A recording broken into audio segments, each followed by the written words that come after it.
लिन मो उसे करीब से देखता है और उसका पूरा एटीट्यूड बदल जाता है। वो हिला हुआ था। गोल्ड सिल्क रॉयल्टी के लिए एक एक्सक्लूसिव मटेरियल है और सू फैमिली ने इसी से अपनी फॉर्चून बनाई थी। पर जो हमारे बॉय के हाथ में है उसके कंपैरिजन में सू फैमिली के गोल्ड सिल्क का कलर किसी गार्बेज जैसा लगता है। और हमारे बॉय को ये डाई ऐसे ही मिल गया था क्योंकि ये गोल्ड सिल्क तो शेन लैंग की मेडिसिनल ब्रूइंग का बस एक बाई प्रोडक्ट था। लिन मो हमारे बॉय से पूछता है कि वो उस पर ट्रस्ट कैसे करे। तो हमारे बॉय ने उसे बताया कि अगर उसे सही मटेरियल दिया जाए तो वो 2 घंटे के अंदर इससे भी बेहतर क्वालिटी प्रोड्यूस कर सकता है। फिर सीन 2 घंटे बाद पर कट होता है। हमारा बॉय उस रेडियंट गोल्ड सिल्क के टुकड़े को हाथ में लिए ब्रूइंग रूम से बाहर निकलता है। वो लिन मो से पूछता है कि क्या उसके पैसे रेडी हैं और वो बास्टर्ड हाँ में सिर हिलाता है और हमारे बॉय से उस फॉर्मूला के बारे में पूछता है। हमारा बॉय लिन मो को फॉर्मूला दे देता है ताकि वो वेरीफाई कर सके कि ये लेजिट है।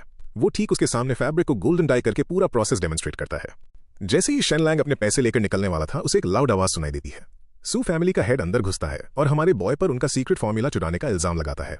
हमारा बॉय ये सुनकर शॉक्ड रह जाता है और लिन मो की तरफ देखता है जिसने उसकी पीठ पीछे धोखा देने वाली इस बात को डिनाई तक नहीं किया। वो बस कैजुअली मेंशन करता है कि उसका बेटा सू फैमिली के सन इन लॉ झंग जी की प्रोटेक्शन के अंडर एक मिलिट्री एकेडमी में पढ़ रहा है। शेन लैंग का एक्सप्रेशन डार्क हो जाता है। उसे रियलाइज होता है कि उसके साथ खेला गया है। ये शुरू से ही एक सेटअप था। फिर सुकियानशन अपना मगरमच्छ के आंसू रोना शुरू करती है, डिलिबरेटली कहते हुए कि वो उससे कितनी डिसअपॉइंटेड है। वो बोलती है, अगर तुम्हें पैसों की जरूरत थी तो तुमने सीधा मुझसे क्यों नहीं मांग लिए। वो लोग विक्टिम कार्ड प्ले कर रहे थे और सू फैमिली ने इस बारे में अथॉरिटीज को रिपोर्ट भी कर दिया। पर हमारे बॉय को टेंशन ही नहीं है। वो उस एक्यूजेशन पर हंसता है, ये कहते हुए कि ये उसका अपना फॉर्मूला है। उसने जो गोल्डन डाई बनाई है वो वैसे भी उनकी डाई से लाख गुना बेहतर है। वो सू फैमिली के हेड को चैलेंज करता है कि इस सपोज्ड चोरी का एविडेंस प्रोवाइड करो। सू फैमिली के हेड के पास कोई प्रूफ नहीं था, इसलिए वो सीधा गाली गलौज और इंसल्ट्स पर उतर आता है। वो कहता है शेन लैंग एक वर्थलेस इंसान है जिसके पास ना कोई स्किल है ना नॉलेज। वो भला एक डाई का फॉर्मूला कैसे बना सकता है। हमारा बॉय ऑफिशियल्स की तरफ घूमता है और एक चैलेंज प्रपोज करता है, चलो देखते हैं कौन बेटर गोल्डन डाई बना सकता है। ऑफिशियल्स का रिएक्शन था, हाँ क्यों नहीं। सुकियानशन मुड़कर शेन लैंग से कहती है कि क्या उसे सच में लगता है कि वो उनसे बेहतर डाई बना सकता है जबकि वो किसी काम का नहीं है। पर हमारा बॉय पीछे नहीं हटता। वो कहता है वो ना सिर्फ उनसे बेहतर गोल्डन डाई बना सकता है बल्कि वो पर्पल डाई भी बना सकता है। अब देखो, इस ईरा में पर्पल डाई बनाना गोल्ड से कहीं ज्यादा मुश्किल है। पर्पल डाई को सीशेल से एक्सट्रैक्ट करना पड़ता है और सिर्फ 1 ग्राम डाई बनाने के लिए 300 सीशेल्स लगते हैं। और क्योंकि ये मेडिवल टाइम्स का दौर है, किसी ने भी अभी तक एक्सट्रैक्शन मेथड मास्टर नहीं किया है, इसलिए सब लोग बस रेड और ब्लू को मिक्स करते हैं और बेस्ट की उम्मीद करते हैं। Back to the present, Shane Lang in Bastards की तरफ देखता है और पूछता है कि क्या उन्हें चैलेंज एक्सेप्ट है। सुकियानशन एक्सेप्ट करती है, पर तभी ये नार्सिसिस्टिक बास्टर्ड एक कंडीशन जोड़ देता है कि अगर वो जीता तो मास्टर सू को उससे माफी मांगनी पड़ेगी। सू क्लान का हेड मान जाता है। हमारा बॉय 3 घंटे की डेडलाइन सेट करता है और काम पर लग जाता है। उसका एम इस एरा की अंडरस्टैंडिंग से परे कुछ बनाना था। वो ऑफिशियल से ये भी कहता है कि इस कंपटीशन को देखने के लिए और विटनेसेस को बुला लें। कट टू 3 घंटे बाद सू फैमिली अपना पर्पल सिल्क शोकेस करती है और हर कोई हैरान रह जाता है। फिर सुकियानशन अपने सर्वेंट से गोल्डन सिल्क का फॉर्मूला ऑफिशियल को दिखाती है। उसको एग्जामिन करने के बाद ऑफिशियल कहता है कि ये डॉक्यूमेंट्स कई सालों से एग्जिस्ट करते हैं, जो बेसिकली कंफर्म करता है कि शेन लैंग ने फॉर्मूला चुराया था। वो लोग उसे अरेस्ट करने ही वाले होते हैं जब हमारा बॉय बाहर आता है। वो सू फैमिली के पर्पल सिल्क को देखता है और सोचता है, डैम, ये एक्चुअली काफी अच्छा लग रहा है। कोई शक नहीं कि ये बास्टर्ड्स अपने सिल्क बिजनेस के लिए इतने फेमस थे। फिर वो अपना सिल्क प्रेजेंट करता है। शेन लैंग के सिल्क का कलर सबको शॉक कर देता है। सू फैमिली के डल पर्पल सिल्क के कंपैरिजन में शेन लैंग का सिल्क एकदम वाइब्रेंट और डैजलिंग था, जिसके कलर की प्योरिटी का कोई मैच ही नहीं था। वो उनको चैलेंज करता है, ये पूछते हुए कि क्या ये भी उनके फॉर्मूला से चुराया गया था। सुकियानशन और उसकी फैमिली कंप्लीटली होश खो बैठते हैं, ये देखकर कि उनकी बोलती बंद है। हमारा बॉय अपना ट्रम्प कार्ड निकालता है, multi coloured rainbow silk. Official भागकर उसे एग्जामिन करने आता है। वो नेचुरल और एक्स्ट्रॉर्डिनरी कलर्स को देखकर कंप्लीटली अमेज्ड था। इसके साथ ही हमारा बॉय ऑफिशियल्स को इंसाफ करने को कहता है। सू फैमिली हेड, जिसकी औकात अब कुछ नहीं बची थी इज्जत बचाने के लिए, उन एक्यूजेशंस को डिसमिस करता है और वहां से निकल जाता है। सुकियानशन अपना गुस्सा कंट्रोल करते हुए शेन लैंग से माफी मांगती है और वहां से चली जाती है। वो यही सोच रही थी कि ये इडियट अचानक से डाइंग का मास्टर कैसे बन गया। उनके जाने के बाद हमारा बॉय ऑफिशियल की तरफ मुड़ता है और कैजुअली पूछता है कि उसका हाल कैसा है और अर्ल के मैंशन से मिस जिन मुलान कैसी हैं। पता चलता है कि शेन लैंग का सू फैमिली को चैलेंज करने का कॉन्फिडेंस पार्टली इस वजह से था क्योंकि इस यंग लॉर्ड का झांग जी के साथ बीफ चल रहा था। अब हमें 3 साल पहले का एक फ्लैशबैक दिखाया जाता है। ओरिजिनल शेन लैंग झील के किनारे बैठा अपना वही यूजुअल इडियोटिक काम कर रहा था, फूल सूंघना और ऐसी ही फालतू चीजें। ठीक उसी वक्त एक हंटिंग पार्टी एक ह्यूज भालू का पीछा कर रही थी। उस चेस के दौरान वो भालू हमारे बॉय के पास पहुंच जाता है और उसे टपकाने ही वाला होता है जब ही एक स्मोकिंग हॉट ब्यूटी अपने घोड़े से कूदती है और उसे बिल्कुल सही टाइम पर बचा लेती है। उस दिन जिसने उसे बचाया था वो कोई और नहीं बल्कि जिन मुलान थी। उस ब्लैक बेयर को मारने के बाद वो लोग इंजर्ड शेन लैंग को वापस घर ले आए। सिर्फ यही नहीं बल्कि उसने हमारे बॉय की देखभाल के लिए किसी को भेजा भी और पर्सनली उससे मिलने आई। उस वक्त यंग लॉर्ड वैंग गैंग का नया प्रमोशन हुआ था। क्योंकि वो सीक्रेटली जिन मुलान को पसंद करता था, वो हमारे बॉय को पर्सनली सिखाने आया, ये सोचकर कि शेन लैंग को टीच करके वो जिन मुलान का फेवरेट जीत लेगा क्योंकि शेन लैंग उसके क्लोज था। पर उसका ये प्लान कभी काम नहीं किया क्योंकि जिन मुलान वापस हमारे बॉय को देखने कभी आई ही नहीं। इसके बाद वैंग गैंग ने उसे सिखाना बंद कर दिया और उसे धमकी भी दी कि किसी को उनके लेसन्स के बारे में न बताए। हमारे बॉय ने सुन रखा था कि वैंग गैंग का उस बास्टर्ड झांग जी के साथ कुछ बीफ चल रहा था और इसलिए उसने इतना बोल्ड होने की हिम्मत की।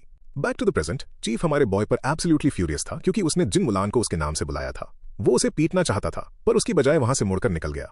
उसको जाता देखकर हमारा बॉय उसका लव राइवल बनने के लिए मेंटली प्रिपेयर्ड था, पर उससे पहले उसे और भी चीजों की टेंशन थी। सू फैमिली अब उससे पहले से भी ज्यादा नफरत करेगी, इसलिए उसे एक्स्ट्रा केयरफुल रहना था। पवेलियन से निकलने के बाद उसका सामना सू कियानशन से होता है।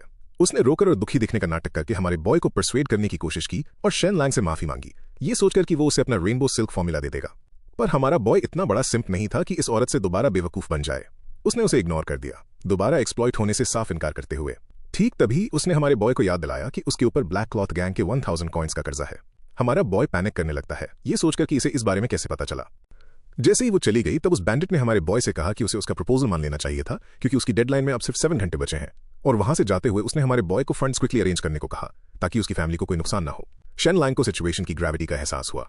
अगर उसने टियानहेंग को पे कर भी दिया तब भी सू फैमिली फॉर्मूला लेने के लिए उसकी फैमिली को थ्रेटन करती रहेगी। वो जानता था कि उसे इस प्रॉब्लम का एक परमानेंट सोल्यूशन ढूंढना ही पड़ेगा। कट टू सिटी की किसी रैंडम स्ट्रीट पर पीछे से घोड़ों के दौड़ने की आवाज आती है। शेन लैंग भीड़ के बीच से निकलता है और जिन मुलान की लीडरशिप में एक कैवलरी ट्रूप को देखता है। उसे देखकर उसके दिमाग में एक आइडिया आता है और वो अपने प्लान में एक नया एलिमेंट ऐड करने का डिसाइड करता है। जैसे ही जिन मुलान का घोड़ा पास से गुजरता है हमारा बॉय डिलिबरेटली खुद को हिट होने देता है, एक फेक एक्सीडेंट क्रिएट करते हुए। वो होप कर रहा था कि जिन मुलान जिसने 3 साल पहले उससे टक्कर मारी थी इस बार उसे अपने घर ले जाएगी और ये ट्रिक काम कर जाती है। जिन मुलान तुरंत अपने घोड़े से उतरती है और चेक करती है कि क्या शेन लैंग सांस ले रहा है। उसे देखते हुए वो ये नोटिस किए बिना नहीं रह पाती कि हमारा बॉय कितना हैंडसम है। सेम टाइम पर उसे अनहार्म्ड देखकर उसे राहत मिलती है। वो अपने आदमियों को ऑर्डर देती है कि ट्रीटमेंट के लिए उसे अर्ल के एस्टेट में ले जाएं। शेन लैंग को अब काफी अच्छा फील हो रहा है। अपनी फैमिली को बचाने और सू फैमिली को हराने की उसकी कामयाबी इस बात पर डिपेंड करती थी कि वो इस गेम को कितनी अच्छी तरह खेलता है। हमारे बॉय को एक कैरेज में बिठाया जाता है जो 20 किलोमीटर दूर अर्ल के मैंशन जा रही थी। रास्ते में वो सोच रहा था कि कैसे मिथिकल टर्टल सिटी का अर्ल का एस्टेट शहर से बिल्कुल अलग है। इसका अपना खुद का मैनर और कैसल है। सू फैमिली चाहे कितनी भी रिच हो, अर्ल के एस्टेट के सामने ब्रोक लगती है। एस्टेट के काउंसिल हॉल के अंदर जिन मुलान कैजुअल कपड़ों में अपने फादर और मदर से मिलती है। उसके फादर पूछते हैं कि उसकी मिलिट्री एक्सरसाइज कैसी रही। वो उन्हें सब कुछ बताती है और वो उसकी परफॉर्मेंस से खुश थे, पर अपनी फैमिली सिचुएशन को लेकर थोड़े वरीड थे। जिन मुलान का भाई किसी काम का नहीं था और किंगडम ने अब नोबिलिटी से उनकी मिलिट्री पावर छीनना शुरू कर दिया था। ये सुनकर वो अपने फादर से टेंशन न लेने को कहती है। वो शादी करके उन्हें छोड़ के जाने का कोई प्लान नहीं बना रही है। वो उन्हें बताती है कि वो अपनी फैमिली को सपोर्ट करेगी ताकि उनका राज ना गिरे और वो अपने भाई की हेल्प करने के लिए जिंदगी भर अनमैरिड रहेगी। जिन सकाई लंबी सांस लेता है और मानता है कि उसका बेटा सीरियसली यूजलेस है। ठीक तभी एक सर्वेंट अंदर आता है और कहता है हमारे लड़के ने जिन मुलान की शादी के बारे में आपसे मिलने की रिक्वेस्ट की है। जिन सकाई बोलता है कौन है ये लड़का। सर्वेंट एक्सप्लेन करता है जिन मुलान ने उसे सड़क से उठाया था। वो हमारे बॉय को अंदर आने देते हैं। जैसे ही वो रूम में आता है वो सीधा पॉइंट पर आता है। वो उन्हें बताता है जू फैमिली अर्ल के मैंशन के साथ मैरिज अलायंस चाहती है और वो बास्टर्ड जू होंगू जिन मुलान को प्रपोज करने का प्लान बना रहा है। ये सुनकर जिन मुलान और जिन सकाई दोनों प्रैक्टिकली होश खो बैठते हैं। पता चलता है कि जू फैमिली यूए किंगडम की सबसे टॉप एरिस्टोक्रेट है। वो लोग कंट्री के रूलर के साथ मैरिज से रिलेटेड हैं और सदर्न प्रोविंस के गवर्नर की पोजीशन पर हैं। जूलिन जो साउथ को शांत करने के लिए फेमस है इसी फैमिली से है। जिन सकाई का रिएक्शन था होल्ड अप, तुम्हें ये कॉन्फिडेंशियल इन्फॉर्मेशन आखिर पता कैसे चली। हमारा बॉय उसे बताता है कि वो सू फैमिली का सन इन लॉ हुआ करता था। सू कियानशन और उसका नया फियांसे झांगजी इस मैटर को ठीक उसके सामने ऐसे डिस्कस कर रहे थे जैसे वो कोई फर्नीचर का टुकड़ा हो। जिन सकाई अपने सर्वेंट से पूछता है कि आखिर ये बंदा है कौन। सर्वेंट उसको बताता है कि ये सू फैमिली का एक्स सन इन लॉ है जिसे अलेजिडली चोरी करने और एक मेड के साथ इनअप्रोप्रिएटली बिहेव करने के चक्कर में लात मारकर निकाल दिया गया था। जिन सकाई का ब्लड प्रेशर अभी स्काई रॉकेटिंग हो रहा था। वो इस बंदे को सीरियसली पीटना चाहता था पर उसने खुद को रोक लिया क्योंकि उसकी प्लेट में पहले से ही बड़ी प्रॉब्लम्स थी। जिन सकाई सू फैमिली के उस बदनामी वाले कैंपेन की वजह से अभी भी स्केप्टिकल था, इसलिए वो इन क्लेम्स को वेरीफाई करने के लिए एक इन्वेस्टिगेशन ऑर्डर करता है। भले ही उसके दिल में शेन लैंग को लेकर डाउट्स थे, पर उसे पता था कि ये सिचुएशन कितनी सीरियस है और वो उसको इन्फॉर्मेशन के लिए एक रिवॉर्ड प्रॉमिस करता है। हमारा बॉय उस वक्त वहां जिन मुलान का हाथ मांगने से ज्यादा कुछ नहीं चाहता था, पर वो रुक जाता है। वो लंबा गेम खेलने का डिसाइड करता है, इसलिए इसकी बजाय वो अर्ल के एस्टेट में रुकने और वहां काम करने की रिक्वेस्ट करता है। उसकी इंटेंशन सिर्फ जॉब लेना नहीं थी, वो जिन मुलान के करीब रहना चाहता था ताकि उसको जीत सके। जिन सकाई मान जाता है और कहता है कि कल से शेन लैंग उसके बेटे के साथ पढ़ाई करेगा। ठीक तभी एक सर्वेंट प्रैक्टिकली बुरी तरह पैनिक करता हुआ दौड़कर अंदर आता है। वो जिन सकाई को बताता है कि जूलिन पिछली रात शहर पहुंच चुका है और अभी शुआनवू सिटी की तरफ जा रहा है। हमारा बॉय और जिन सकाई दोनों पैनिक करने लगते हैं। शेन लैंग सोच रहा है कि ये लोग इतनी तेजी से काम क्यों कर रहे हैं। वो ऑलरेडी इमेजिन कर रहा है कि ये बास्टर्ड यहां आएगा और उसकी जिन मुलान को ले जाएगा। बाद में जिन सकाई को कंफर्मेशन मिल जाती है कि पहली वाली इन्फॉर्मेशन लेजिट थी। जूलिन एक्चुअली आ चुका था और उन्हें ऑफ गार्ड पकड़ना चाहता था ताकि वो रिफ्यूज ना कर पाए। वो बंदा जिन सकाई को बताता है कि जू फैमिली यहां अर्ल के मैंशन की जड़ों को काटने और उनकी मिलिट्री पावर छीनने आई है। मदर जिन अपने हस्बैंड की तरफ मुड़ती है और पूछती है कि क्या वो लोग बस इस प्रपोजल को रिफ्यूज नहीं कर सकते। वो उसे बताता है कि वो लोग जू फैमिली से पंगा नहीं ले सकते, जिससे इनकार करना लगभग नामुमकिन हो जाता है। जिन मुलान इस शादी से बचने के लिए अपना चेहरा डिसफिगर करने का सोचती है। जिन सगाई उसके हाथों से चाकू छीन लेता है, ये कहते हुए कि उसकी फैमिली उसके लिए पहले आती है, न कि उनकी सदियों पुरानी लेगेसी। वेट, क्या हम एक्चुअली में किसी मनवा में एक अच्छा डैड देख रहे हैं? वो जानता था कि अपना फेस खराब करने से प्रॉब्लम सॉल्व नहीं होगी, क्योंकि जू फैमिली वैसे भी उनकी फैमिली की एलीट ट्रूप्स में ही ज्यादा इंटरेस्टेड थी। अब एक ही सोल्यूशन बचा था, जिन मुलान की इमीडिएट मैरिज अरेंज करना, ताकि जू फैमिली को रोका जा सके। जिन सकाई अपनी बेटी की खुशियां कुर्बान नहीं करना चाहता था, पर इसके बावजूद जिन मुलान घुटनों पर बैठ जाती है, ये इंसिस्ट करते हुए कि उसकी सबसे बड़ी खुशी अपनी फैमिली के फ्यूचर को सिक्योर करने में ही है। काफी देर सोचने के बाद जिन सकाई एक सूटर सिलेक्शन होल्ड करने के लिए मान जाता है। वो 5 कैंडिडेट्स की लिस्ट बनाता है और अपने स्टाफ को कहता है कि उन्हें एस्टेट में इन्वाइट किया जाए, ताकि जिन मुलान उनमें से चूज कर सके। हमारा बॉय, जिसने अपने दिमाग में ऑलरेडी डिसाइड कर लिया था कि जिन मुलान उसकी पत्नी है, वो किसी भी ऐसे ही रैंडम बंदे को उसे ले जाने नहीं देने वाला था। वो सन इन लॉ की पोजीशन के लिए कंपटीशन ज्वाइन करने की अपनी इंटेंशन डिक्लेयर करता है। वो चलकर जिन मुलान के पास जाता है और स्ट्रेट अप बोलता है कि वो उससे शादी करना चाहता है। ये सुनकर जिन सकाई बिल्कुल आग बबूला हो जाता है, जिसको शन लैंग का पार्टिसिपेट करना प्योर पागलपन जैसा लगता है। क्या आप उसको ब्लेम कर सकते हैं? उसके पर्सपेक्टिव से देखा जाए तो किसी बदनाम ठरकी ने अभी अनाउंस किया था कि वो उसकी बेटी से शादी करना चाहता है। वो इस फूल को टपकाने ही वाला था जब ही उसकी पत्नी उसे शांत करती है और कहती है, पूरा शहर जानता है कि ये लड़का क्रेजी है, बस जाने दो। जिन सकाई शांत होता है और अपने सर्वेंट को ऑर्डर देता है कि शेन लैंग के मुंह पर कुछ गोल्ड कॉइन्स फेंको और इसको घर से बाहर निकालो। जैसे ही वो लोग उसे ले जा रहे होते हैं, वो हॉटी खुद चलकर उसके पास आती है। उसका इंटरेस्ट पीक पे था। वो करीब आती है और उन्हें 2 बेवकूफ कहकर एड्रेस करती है। पता चलता है कि वो सेकंड फूल था, एक निकनेम जो उन्होंने अपने गांव में कमाया था, जहां वो फूलिश पेयर नाम के डुओ का हिस्सा था। जिन मुलान शेन लैंग को ऐसे देख रही थी जैसे वो किसी बच्चे को देख रही हो, उसकी इनोसेंस को अप्रिशिएट करते हुए। वो उसे कंपटीशन ज्वाइन करने देने के लिए मान जाती है। जिन सकाई को ये काफी रिडिकुलस लगता है, पर वो इग्नोर कर देता है। ये सोचकर कॉन्फिडेंट था कि जिन मुलान वैसे भी शेन लैंग को तो चूज नहीं ही करेगी। वहीं दूसरी तरफ शेन लैंग कॉन्फिडेंस से भरा हुआ था, बाकी कंटेंडर्स को हराकर आगे निकलने के लिए बिल्कुल रेडी था। इस बंदे को सच में लगता है कि इसका चांस है। तो हम 2 घंटे आगे जंप करते हैं और अब हमारे पास 6 लड़के हैं, जिसमें हमारा बॉय शेन लैंग भी शामिल है, जो अलग अलग स्टडी रूम्स में बैठे हैं। जिन मुलान इस हस्बैंड सिलेक्शन प्रोसेस को चला रही है। उसका प्लान दोपहर तक किसी को पिक करने का और शाम तक शादी करने का है। सबसे पहले आता है वांग लियान, शुआनवू सिटी का लॉर्ड। ये बास्टर्ड प्रैक्टिकली खुशी से वाइब्रेट कर रहा था जिन मुलान को जीतने के ख्याल से। जब उसने उससे पूछा, आप अर्ल के एस्टेट के लिए क्या फ्यूचर ला सकते हैं, वांग लियान अपनी छाती चौड़ी करता है और एक लंबी स्पीच देना शुरू करता है कि कैसे वो इंपीरियल एग्जामिनेशन पास करके एक स्कॉलर बनेगा और कैसे उसका दिमाग जब उसकी मार्शल आर्ट्स बैडर सीरीज से मिलेगा तो उनकी फैमिली डायरेक्टली ग्रेटनेस की तरफ जाएगी। जिन मुलान बस वहां बैठी यही सोच रही थी, कूल स्टोरी ब्रो, और बेसिकली उसे एक मेटाफोरिकल नाइस गाय कार्ड पकड़ाती है और वहां से निकल जाती है। वो बाकी के 4 कैंडिडेट से भी सेम सवाल पूछती है और उसे लगभग सेम जेनेरिक आंसर्स ही मिलते हैं। ऐसा कुछ नहीं था जिससे वो सोचे कि वाओ, यही बंदा परफेक्ट है। फाइनली वो शेन लैंग के रूम में जाती है और उसे यही सवाल पूछती है। हमारे बॉय का दिमाग सडनली ओवरड्राइव मोड में चला जाता है, उन सारी कूल चीजों के बारे में सोचते हुए जो वो उसके लिए कर सकता है। उसके पास एक्सरे आंखें हैं जो उसकी हिडन इंजरीज को ट्रीट कर सकती हैं और एडवांस मेडिकल टेक्निक्स हैं, पर तभी उसे एक इंपॉर्टेंट बात रियलाइज होती है। ये सब चीजें उसे इंप्रेस तो कर सकती हैं, पर इससे वो एक्चुअली में उसको विन ओवर नहीं कर पाएगा। इसलिए इसकी बजाय वो उसकी आंखों में देखता है और कहता है कि वो उसको उनके रिलेशनशिप में कंप्लीटली फ्रीडम दे सकता है। वो उसे स्ट्रेट अप बोलता है, जब तक तुम चीट नहीं करती, तुम्हें जितनी फ्रीडम चाहिए तुम रख सकती हो। जैसे ही उसने ये वर्ड चीट बोला, जिन मुलान का फेस शर्म से बिल्कुल लाल हो गया। वो मुड़ती है और वहां से निकलने लगती है। शायद अपने दिमाग में इस इडियट को गालियां दे रही थी कि उसने उनकी पहली रियल कॉन्वर्सेशन में ही इनफिडेलिटी जैसी बात शुरू कर दी। लाइक डूड, माहौल को पढ़ना भी एक स्किल होती है, इसको सीख लो। पर बात यह है, हमारे बॉय ने सब कुछ परफेक्टली कैलकुलेट किया हुआ था। उसने पहले ही समझ लिया था कि जिन मुलान को असल में क्या चाहिए, ऑटोनॉमी और एक ऐसा पति जो उसकी लाइफ में इंटरफेयर ना करे। यही उसकी टॉप प्रायोरिटी थी और उसने अभी यही सब उसे एक सिल्वर प्लेटर में परोस कर दे दिया था। Cut back to the hall, जहां जिन मुलान अपने पेरेंट्स को अनाउंस करती है कि उसने अपनी चॉइस बना ली है। उसका बाप खुशी के मारे प्रैक्टिकली झूम रहा था, पूछते हुए कि वो वैंग है या मो। एक ड्रामेटिक पॉज के बाद उसने उसे बताया कि उसने शेन लैंग को चुना है। जिन सकाई का रिएक्शन लिटरली प्राइसलेस था। बंदा एब्सोल्युटली फ्यूरियस था, पूछ रहा था कि आखिर उसने एक विलेज इडियट को क्यों पिक किया। जिन मुलान कामली अपनी रीजनिंग एक्सप्लेन करती है। उसे डर था कि अगर उसने किसी पावर हंग्री डूड से शादी कर ली तो उसके फादर की मौत के बाद उसका पति सब कुछ कंट्रोल करने के चक्कर में उसके भाई की जान खतरे में डाल देगा। सिर्फ हमारे बॉय के साथ ही फैमिली की लेगेसी सिक्योर रह सकती है। प्लस जू फैमिली उन्हें थ्रेटन नहीं कर सकती अगर वो किसी ऐसी शिटी रेपुटेशन वाले बंदे से शादी करती है। और देखो, वैसे भी उसे सच में एक हैंडसम हस्बैंड ही चाहिए था, और कम से कम शेन लैंग के पास लुक्स तो हैं ही। जिन सकाई और मदर जिन समझ जाते हैं कि वो क्या कहना चाहती है, पर वो अंदर से कंप्लीटली हार्ट ब्रोकन थे, क्योंकि सब जानते थे कि शेन लैंग की रेपुटेशन नाली के कचरे जैसी है। जिन मुलान बस डीपली बो करती है, उनसे भीख मांगती है कि उसकी चॉइस की इज्जत करें और उसे उससे शादी करने दें। यहां तक कि वो उसकी बैड रेपुटेशन को भी एक पॉजिटिव पॉइंट बताकर पेश करती है कि अगर वो इस फूल से शादी करती है तो कोई भी उनकी फैमिली के साथ पंगा नहीं लेगा। सच कहूं तो वो काफी सॉलिड पॉइंट्स रख रही थी, झूठ नहीं बोलूंगा, पर उसके पेरेंट्स अभी भी मानने को तैयार नहीं थे। जिन सकाई को इस वक्त लग रहा था जैसे वो दुनिया का सबसे वर्स्ट फादर है, जैसे वो अपनी बेटी की खुशियों को इसलिए सैक्रिफाइस कर रहा है क्योंकि उसका बेटा आगे नहीं बढ़ सका। तो वो पूछता है कि जिन मुलान का भाई कहां है। जब सर्वेंट बताता है कि उसका भाई अपनी स्टडी में है, तो जिन सकाई कहता है मेरे लिए कोड़ा लेके आओ। मदर जिन की आंखें फटी की फटी रह जाती हैं। वो उससे पूछती है, तुम इसके साथ क्या करने का प्लान कर रहे हो। पर इस आदमी का अभी सवाल जवाब करने का कोई मूड नहीं था। वो बस कोड़ा उठाता है और तेजी से निकल जाता है और मदर जिन उसके पीछे भागती है। दोनों ही बेहद फ्यूरियस थे। उनके माइंड में ये उनके बेटे की इनकॉम्पिटेंसी है जो जिन मुलान को इस सिचुएशन में फोर्स कर रही है। थोड़ी सी ट्रेडिशनल डिसिप्लिन के बाद सीन हमारे बॉय पर कट होता है, जिसे पता चलता है कि उसको चूज कर लिया गया है। शेन लैंग का पूरा मूड इंस्टेंटली बदल जाता है।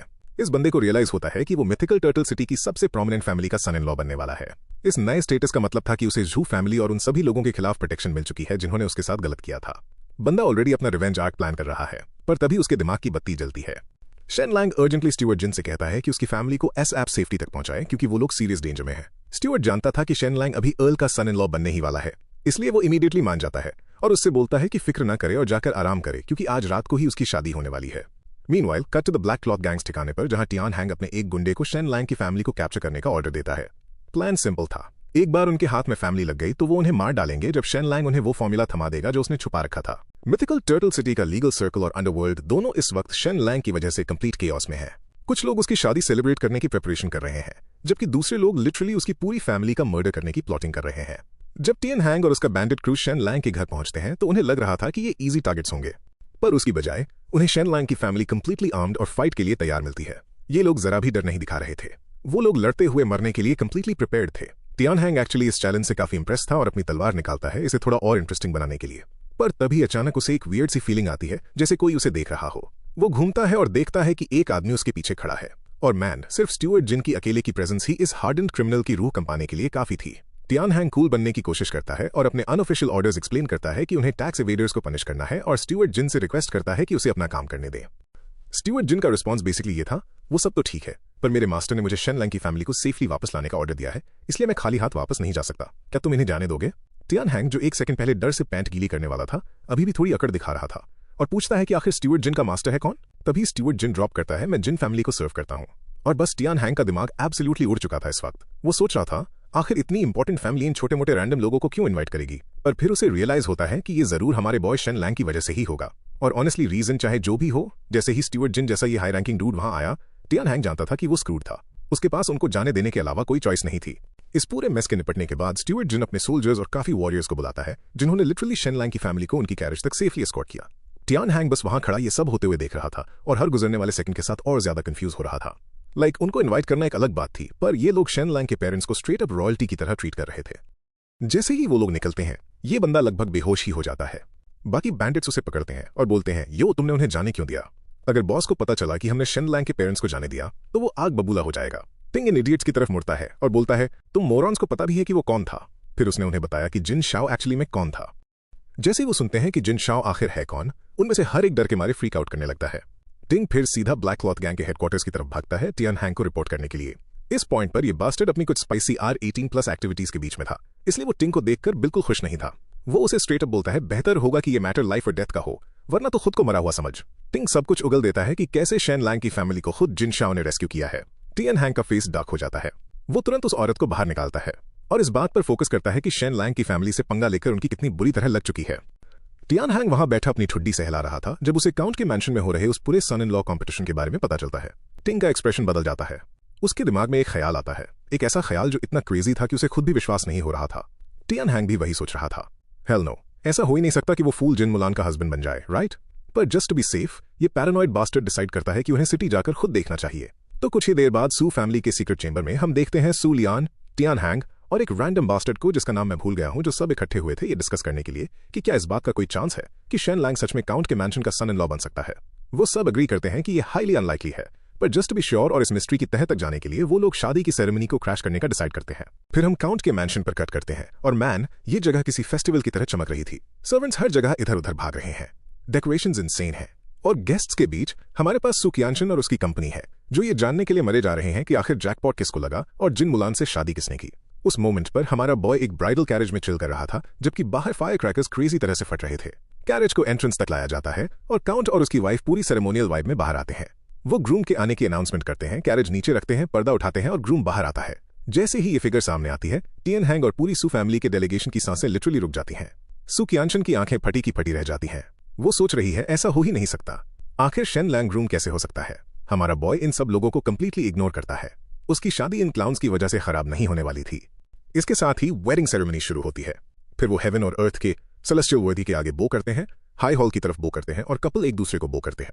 स्टैंडर्ड वेडिंग स्टफ, जैसे ही वो ब्राइडल चेंबर की तरफ जाने वाले होते हैं और इस सेरेमनी को रैप अप करने वाले होते हैं, ये knock off monkey king yuan, जो कि सिटी का करंट लॉर्ड है, जोर जोर से हंसने लगता है। वो आगे आकर कहता है कि वो जानता है कि ब्राइडल चेंबर से पहले मास्क उतारना ट्रेडिशन के खिलाफ है, पर वो इस बात को लेकर बहुत क्यूरियस है कि काउंट ने आखिर किसको चुना। क्या वो प्लीज मास्क हटा सकते हैं?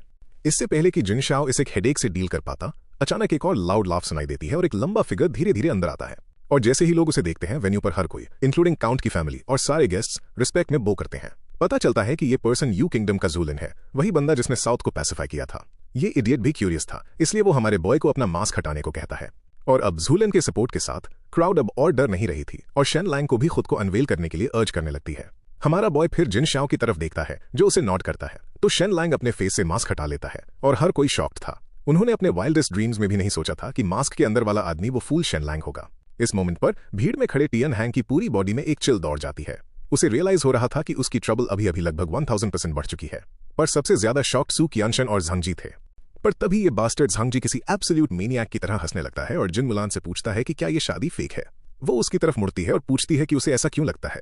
ये बास्टर्ड फिर अपना मुंह चलाना शुरू करता है और बकवास करता है कि कैसे हमारा बॉय एक गुड फॉर नथिंग इडियट है जो 10 साल तक अकेडमी में रहने के बाद भी एक सिंगल वर्ड नहीं सीख पाया। ऊपर से उसको हाल ही में चोरी करने और एक मेड को मोलेस्ट करने के चक्कर में सू फैमिली से लात मारकर निकाल दिया गया था। तो आखिर इस दुनिया में ऐसा कोई जिन मुलान का हस्बैंड कैसे हो सकता है? ठीक तभी जिन शाओ इस बास्टर्ड से पूछता है कि क्या उसके पास कोई प्रूफ है कि हमारे बॉय का आईक्यू लो है, या फिर वो ये सब बस इसलिए कह रहा है क्योंकि वो जेलस है। और तभी एक और बास्टर्ड अपना हाथ उठाता है और कहता है कि वो ये प्रूव करेगा। वो क्लेम करता है कि उसने शेन लैंग के साथ पढ़ाई की है और वो टेस्टिफाई कर सकता है कि शेन लैंग वाकई में एक फूल या मेंटली चैलेंज्ड था। शेन लैंग स्कॉलर यांग शांग को पहचान लेता है और उसे एक रियलाइजेशन हिट करती है। क्रूशल मोमेंट्स पर हमेशा फेमिलियर फेसेस ही आपको धोखा देते हैं। शेन लैंग यांग शांग की तरफ देखता है और पूछता है कि क्या उसके पास कोई एक्चुअल प्रूफ है कि वो स्टूपिड है। ये इडियट हंसने लगता है और कहता है कि 10 साल बाद भी एक सिंगल वर्ड ना पढ़ पाना ही अकेले सबसे बड़ा प्रूफ है जिसको किसी जरूरत होगी। वो कहता है कि वो शेन लैंग के पढ़ने के लिए कुछ कैरेक्टर्स लिखेगा। अगर हमारा बॉय उन्हें सही पढ़ लेता है तो वो माफी मांगेगा। शेन लैंग बोलता है bet let's do this. Yang Shang pen और पेपर पकड़ता है और कुछ कैरेक्टर्स लिखता है। जब जिन मुलान उन्हें देखती है तो उसके जबड़े खुले के खुले रह जाते हैं। बाकी की क्राउड भी इक्वली कंफ्यूज थी क्योंकि लिटरली कोई भी इन चीजों को नहीं पढ़ सकता था। पता चलता है कि इस स्नीकी बास्टर्ड ने 3 ऐसे कैरेक्टर्स लिखे थे जो फेमिलियर लगते हैं, पर उन्हें मिसरीड करना सुपर इजी है। ये स्मग इडियट वहां बड़ा ट्रायम्फेंट होकर खड़ा था। शेन लैंग को बोल रहा था कि अगर वो इन्हें नहीं पढ़ पाया तो उसे सबके सामने एडमिट करना पड़ेगा कि वो ब्रेन डेड है। हमारा बॉय अपना चीट कोड एक्टिवेट करता है और बस कैजुअली उन्हें एक एक करके पढ़ना शुरू करता है, ये एक्सप्लेन करते हुए कि हर एक का मतलब क्या है, जैसे ये कोई बड़ी बात ही ना हो। वो प्रोनाउंसिएशंस, ऑरिजिन सब कुछ डिटेल में ब्रेक डाउन कर रहा था। यांग शियांग वहां खड़ा अपनी पूरी दुनिया उजड़ते हुए देख रहा था। पता चलता है कि इस फूल को उस कैरेक्टर के सिर्फ 2 प्रोनाउंसिएशंस पता थे और शेन लैंग ने बिना एक ड्रॉप पसीना बहाए 4 डिफरेंट प्रोनाउंसिएशंस ड्रॉप कर दिए। शेन लैंग डिसअपॉइंटेड होकर अपना सिर हिलाता है और यांग शांग को कॉल आउट करता है कि उसमें उसको टेस्ट करने की हिम्मत कैसे आई जबकि उसे अपना खुद का मटेरियल ही नहीं पता। फिर वो यांग शांग के टीचर सिटी के फॉर्मर लॉर्ड की तरफ मुड़ता है और पूछता है कि क्या उसने सब सही बताया। इस पेनफुल साइलेंस के बाद वो ओल्ड मैन हाँ में सिर हिलाता है। क्राउड एब्सोल्युटली वाइल्ड हो जाती है, पर हमारा बॉय अभी रुका नहीं था। वो कहता है कि ये तभी फेयर होगा जब यांग भी कुछ कैरेक्टर्स पढ़ेगा। यांग शांग के तो पसीने छूट रहे थे, पर वो मान जाता है क्योंकि अब पीछे हटना और भी बुरी बेइज्जती होती। शेन लैंग कुछ ऐसे कैरेक्टर्स लिखता है जो पहली नजर में नॉर्मल लगते हैं, पर जब आप उन्हें एक साथ रखते हैं तो कोई फिगर आउट नहीं कर सकता कि उनका मतलब क्या है। वो यांग शांग को बोलता है कि उसे सिर्फ 4 कैरेक्टर्स पढ़ने हैं। यांग शांग को कुछ फेमिलियर वाले दिखते हैं और वो कॉन्फिडेंटली बोल पड़ता है, मैं एक इडियट हूं। पूरी क्राउड पागल हो जाती है। लोग हंस हंस के मरे जा रहे हैं, यहां तक कि जिन मुलान भी अपना मुंह कवर करके अपनी हंसी रोकने की कोशिश कर रही है। इस इडियट ने अभी एक शादी में सबके सामने खुद को फूल बोल दिया। उसके टीचर का फेस शर्म से ब्राइट रेड हो जाता है और इससे पहले कि बात और बिगड़े वो तुरंत यांग शांग को वहां से हटा देता है। अब टीचर एम्बैरेस था और अपनी इज्जत बचाना चाहता था, तो वो हमारे बॉय को चैलेंज करने का डिसाइड करता है। वो पेपर पर एक सुपर ऑब्सक्योर कैरेक्टर लिखता है। जिन मुलान और क्राउड उसे देखने के लिए इकट्ठे होते हैं, पर कोई उसे रिकॉग्नाइज नहीं कर पाता सिवाय हमारे बॉय के, क्योंकि ये कैरेक्टर एक्चुअली मॉडर्न टाइम्स में काफी वेल नोन है। यांग शियांग, जिसको अपेरेंटली बेइज्जत होने में बड़ा मजा आता है, दोबारा ट्रैश टॉक करना शुरू कर देता है। शेन लैंग उसे इग्नोर करता है क्योंकि कुछ क्लाउन्स भाव देने के लायक नहीं होते। हमारे बॉय को पता था कि मॉडर्न प्रोनाउंसिएशन युआन है, पर उसे यह भी पता था कि एंशिएंट प्रोनाउंसिएशन कंप्लीटली डिफरेंट हो सकती है। जब उसे रियलाइज होता है कि इस ओल्ड लॉर्ड को इसका मतलब तो पता है, पर इसको बोलते कैसे हैं ये नहीं पता, शेन लैंग सोचता है, ओ मैं इसका फायदा उठा सकता हूं। यांग शियांग, जो अभी भी अपना मुंह चला रहा था, दोबारा बीच में कूदता है। शेन लैंग एक बेट प्रपोज करता है। अगर वो कैरेक्टर के बारे में सही हुआ तो यांग शियांग खुद को थप्पड़ मारेगा, अगर वो गलत हुआ तो वो खुद को थप्पड़ मारेगा। ये फूल यांग शियांग इमीडिएटली मान जाता है। शेन लैंग कैरेक्टर की तरफ पॉइंट करता है और कहता है कि इसको रेन प्रोनाउंस करते हैं। यांग शियांग फ्रीक आउट करते हुए बोलता है, कोई इस बात को वेरीफाई कैसे कर सकता है? शेन लैंग कामली एक्सप्लेन करता है, इसका मतलब प्रोबेबली स्टैब या पियर्स जैसा कुछ होता है। ओल्ड लॉर्ड का फेस इमीडिएटली चेंज हो जाता है। वो वहां खड़ा ये सोच रहा था कि आखिर इस फूल को वो चीज कैसे पता जो अब तक स्कॉलर्स भी कंफर्म नहीं कर पाए हैं। एक सेकंड के लिए वो शेन लैंग को लायर बोलने का सोचता है, पर वो नहीं कर पाता क्योंकि दूसरे लोगों को भी इसका मतलब पता है। अगर वो अब डिनाई करेगा तो वो खुद एक इडियट लगेगा। इसलिए ये बास्टर्ड अपनी ट्यून चेंज करता है और एडमिट करता है कि हमारा बॉय सही था। यांग शियांग वहां कंप्लीटली डम्बफाउंडेड खड़ा रह जाता है। हर कोई शॉक्ड था। उस विलेज फूल ने अभी सिटी के स्कॉलर्स को ऐसे स्कूल किया जैसे ये कोई बात ही ना हो। हमारे बॉय की नॉलेज ने सबको इंप्रेस कर दिया, इंक्लूडिंग जिन मुलान, जो अब उसको एक्चुअल एडमिरेशन से देख रही थी। शेन लैंग की नजर यांग शियांग की तरफ घूमती है, जो क्लियरली कह रही थी टाइम टू पे अप बडी। यांग शियांग अपने टीचर की तरफ बैकअप की उम्मीद में एक रिजेंटफुल लुक देता है, पर वो ओल्ड मैन बस अपना मुंह फेर लेता है। तो ये फूल बिटरली सबके सामने खुद को थप्पड़ मारता है। हमारा बॉय इसके हर एक सेकंड को एंजॉय कर रहा है। वहां से निकलने से पहले ये बास्टर्ड हमारे बॉय से बोलता है कि वो इसका रिवेंज जरूर लेगा।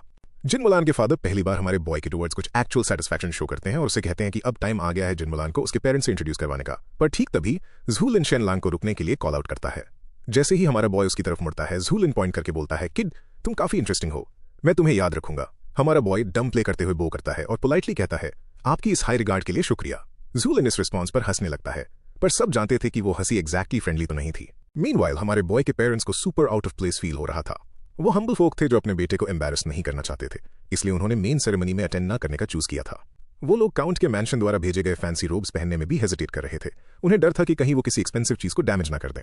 जब हमारा बॉय बैक हॉल में पहुंचता है, वो तुरंत अपने घुटनों पर बैठ जाता है और कहता है, आपका बेटा अपने रिस्पेक्ट्स पे करता है फादर और मदर। जिन मुलान बिना किसी हेजिटेशन के घुटनों पर बैठती है और कहती है, आपकी बहू आप दोनों को अपने रिस्पेक्ट्स पे करती है। ये देखकर हमारा बॉय सरप्राइज हो जाता है। वो सोच रहा था कि कैसे वो जरा भी एटीट्यूड नहीं दिखा रही और उसके पेरेंट्स को नीच नजरों से नहीं देख रही। वो जेन्युइनली रिस्पेक्टफुल है। बंदा सोच रहा था कि वो अंदर और बाहर दोनों से ब्यूटीफुल है। शेन की मां जल्दी से जिन मुलान को खड़ा होने में मदद करती है। जिन के एक टोस्ट के साथ रिस्पेक्ट पे करने के बाद वो हमारे बॉय को उसके पेरेंट्स के साथ अकेला छोड़ देती है। डिनर के बाद उसके पेरेंट्स वहां ज्यादा रुककर बोझ नहीं बनना चाहते थे, इसलिए वो अपनी कैरेज में घर चले जाते हैं। फिर हम ब्राइडल चेंबर पे कट करते हैं। जिन मुलान अंदर आती है। उसका फेस बिल्कुल लाल था। इस गॉर्जियस ब्यूटी को देखकर ये बास्टर्ड उसे घूरने से खुद को रोक नहीं पाता। जिन मुलान उसे डायरेक्टली देखने में शर्मा रही थी और बेड पर बैठ जाती है। दोनों बस वहां ऑकवर्डली बैठे थे, किसी को नहीं पता था कि पहला मूव किसको करना चाहिए। हमारा बॉय यहाँ द मैन बनने की कोशिश करते हुए लीड लेने का सोचता है, पर जिन मुलान इशारा करती है कि उसे पहले कुछ कहना है। वो रिवील करती है कि उसे झू फैमिली द्वारा इस शादी में फोर्स किया गया था और उसके पास जल्दी से एक हस्बैंड ढूंढने के अलावा कोई चॉइस नहीं थी। हाउएवर, वो अब ऑलरेडी खुद को एक शादीशुदा औरत मानती है और कसम खाती है कि वो ट्रूली रीमैरी नहीं करेगी। जहां तक वाइफली ड्यूटीज की बात है, जैसे कि बच्चे पैदा करना, जिन मुलान कहती है कि वो उन्हें फुलफिल करने में अनेबल है। हमारे बॉय को समझ आ जाता है। डे 1 पर ही कॉन्समेशन एक्सपेक्ट करना, स्पेशली जिन मुलान के स्टेटस वाली किसी लड़की के साथ अनरियलिस्टिक है। वो अपनी अंडरस्टैंडिंग और उसकी फीलिंग्स के लिए रिस्पेक्ट सिग्नल करता है। पर फिर जिन मुलान, जो नहीं चाहती थी कि हमारे बॉय को चीटेड फील हो और एक हेयर प्रोड्यूस करने की इंपॉर्टेंस जानती थी, एक पर्सनल मेड को बुलाती है। हमारा बॉय क्विकली उस मेड की अट्रैक्टिव फिगर को नोटिस करता है, marked by her impressive assets. Jin Mulan अपनी मेड को इंस्ट्रक्ट करती है कि वो आज रात शेन लैंग की अच्छे से देखभाल करे। हमारा बॉय इंटरनली बोलता है, वेट क्या? पर जिन मुलान अपना सिर हिलाती है, एक्सप्लेन करते हुए कि क्योंकि वो उसके लिए बच्चे पैदा नहीं कर सकती, इसलिए बेस्ट यही होगा कि वो अपनी मेड के साथ इस ड्यूटी को फुलफिल करे ताकि उसकी लीनियज जल्दी आगे बढ़ सके। ये बास्टर्ड एक सिंगल सेकंड भी वेस्ट नहीं करता और मेड लिटिल बिंग से कहता है कि उसके कपड़े उतारने में मदद करे। मैं सीरियसली इन चाइनीज एमसीज को समझ नहीं पाता। जिन मुलान ये सुनकर स्टन रह जाती है और जल्दी से रूम के बाहर भाग जाती है। लिटिल बिंग का फेस एम्बैरेसमेंट से ब्राइट रेड हो जाता है, पर तभी उसकी आंखों से आंसू गिरने लगते हैं। और सिर्फ कुछ आंसू नहीं, ये लड़की फूट फूट कर रोने लगती है। तो हमारे बॉय को रियलाइज होता है कि कुछ गड़बड़ है और पूछता है कि क्या वो अनविलिंग है। लिटिल बिंग कुछ नहीं बोलती और बस और भी ज्यादा जोर से रोती रहती है। हमारे बॉय को एज हेल ऑकवर्ड फील होता है, ये रियलाइज करके कि मेड भी उसके साथ होने में हिचकिचा रही है। वो किसी भी चीज के लिए फोर्स नहीं करना चाहता था, इसलिए वो लिटिल बिंग को नेक्स्ट रूम में जाकर सोने को कहता है। वो जल्दी से वहां से चली जाती है और हमारा बॉय बस अकेले ही सोने का डिसाइड करता है। इस बास्टर्ड के लिए आज की रात नो फन। अगले दिन जिन मुलान हमारे बॉय के लिए घर ले जाने के लिए कुछ गिफ्ट्स प्रिपेयर करती है और पूछती है कि क्या उसके कोई गोल्स या एम्बिशंस हैं जो वो शेयर करना चाहता हो। शेन लैंग इनिशियली कहता है कि उसका कोई पर्टिकुलर गोल नहीं है, पर जिन मुलान का डिससैटिस्फाइड लुक देखकर वो जल्दी से बोलता है कि उसका एक मेजर गोल है, सू फैमिली को डिस्ट्रॉय करना और सू क्यानशन को अपने घुटनों पर लाकर मर्सी के लिए भीख मंगवाना। जिन मुलान उसे सरप्राइज होकर देखती है। ये एक्चुअल लाइफ गोल से ज्यादा रिवेंज के बारे में था। वो पॉइंट आउट करती है कि सू और झांग फैमिलीज को टारगेट करना कितना डिफिकल्ट होगा, क्योंकि उनके पीछे पावरफुल झू फैमिली का बैकअप है और काउंट के मैंशन की भी अपनी लिमिटेशंस है। हमारा बॉय फिर पूछता है कि क्या वो कम से कम टियान हैंग को टारगेट कर सकता है, पर जिन मुलान एक्सप्लेन करती है कि Tian hang mythical turtle city का एक मिलिट्री ऑफिसर है जिसने रिसेंटली झांग फैमिली के साथ हाथ मिला लिया है। उसे टच करना भी सिटी की लीडरशिप के साथ एक कॉन्फ्लिक्ट प्रोवोक कर देगा। हमारा बॉय इन सब कंस्ट्रेंट्स की वजह से फ्रस्ट्रेट हो रहा था। फाइनली वो पूछता है कि क्या वो कम से कम अपनी सन इन लॉ वाली आइडेंटिटी यूज करके टियान हैंग के मुंह पर थप्पड़ मार सकता है। जब वो कहती है कि हाँ ये एक ऐसी चीज है जो वो कर सकता है, तो हमारा बॉय बेड बोलता है और इमीडिएटली निकल जाता है। इससे पहले कि कोई ये पूछ पाता कि ये डूड आखिर जा कहां रहा है, हमारा बॉय पहले ही फुर हो चुका था। पर उससे पहले वो अपने फादर इन लॉ के प्लेस पे रुकता है अपने रिस्पेक्ट्स पे करने के लिए। जब उन्होंने उसके प्लान्स के बारे में पूछा तो हमारे बॉय ने बड़ा स्मूथ गेम खेला। उसने उस मैं लोगों की जिंदगी बर्बाद करने वाला हूं वाले एंगल को कंप्लीटली डॉज कर दिया और इसकी बजाय क्लासिक सर्व माय पेरेंट्स वाला कार्ड खेल दिया। जिन मुलान के पेरेंट्स इस बात पर फिदा हो गए, ये सोचकर कि वो कितना स्टेबल और रिस्पॉन्सिबल गाय है। वो लोग उससे इतने इंप्रेस हुए कि उन्होंने उसको ढेर सारे गिफ्ट्स दे दिए। हमारे बॉय ने उनको थैंक यू बोला और वहां से निकल गया। 2 सोल्जर्स के एस्कॉर्ट के साथ एकदम फैंसी लग रहा था। उसने ओरिजिनली कैरेज में आने का प्लान बनाया था, पर तभी उसे एक मैजेस्टिक सफेद घोड़ा दिखता है और वो सोचता है, यू नो व्हाट, मैं इस पर राइड करूंगा और एक ग्रैंड एंट्रेंस मारूंगा। कट 2 मिनट बाद और इस बंदे को ये तक नहीं समझ आ रहा था कि इस डैम घोड़े पर माउंट कैसे करते हैं। तो हाँ, वापस कैरेज ही ठीक है। जब हमारे बॉय की कैरेज ब्लैक क्लॉथ गैंग की टेरिटरी पर रुकती है तो गार्ड्स अपनी बोस ड्रॉ करके रेडी थे, पर कोई उन्हें रोकते हुए बोलता है, यो इडियट्स, ये काउंट के मैंशन से आए हैं। जैसे ही हमारा बॉय बाहर निकलता है, वो उस बड़ी सी स्माइल के साथ टियन हैंग को ग्रीट करता है। टियन हैंग एक वेलकमिंग एक्ट करता है, बाहें खोली हुई बड़ी स्माइल, पर आप जानते हो कि ये बास्टर्ड अंदर ही अंदर सीथिंग कर रहा था। हमारा बॉय इमीडिएटली उसे ट्रोल करना शुरू करता है, पूछता है कि उसने उसे अब तक अरेस्ट क्यों नहीं किया। टियन हैंग उसे पोलाइटली अंदर आने का इनवाइट करता है और उसके लिए टी भी बनवाता है। टियन हैंग पूछता है कि हमारा बॉय यहाँ क्यों आया है।